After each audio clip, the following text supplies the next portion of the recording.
the director of the Regional Housing Network of Massachusetts.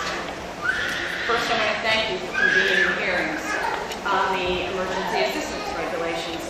Clearly, it's an area of government that has a very direct and critically important impact on the lives of the families that are served. The network has been in existence for about 35 years. It's a network of 11 agencies that provide housing-related services across the state. The details are spelled out in the written testimony. In the past, we actually have not submitted testimony related to emergency assistance regulations, but there's something different now.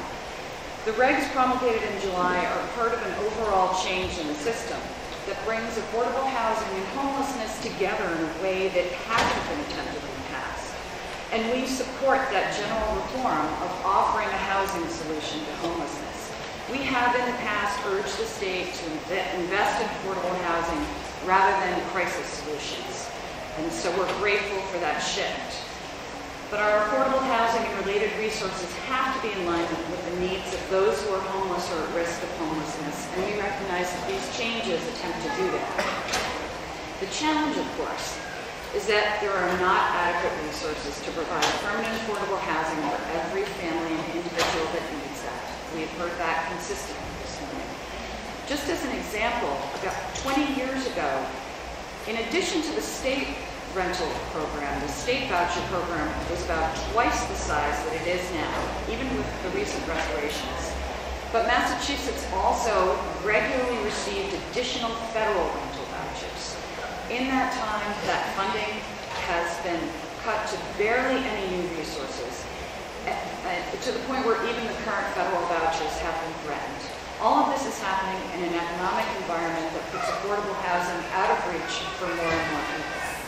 We can attest to the value of the housing pieces that are put in place, and Karen Pollard will talk more about the details about that.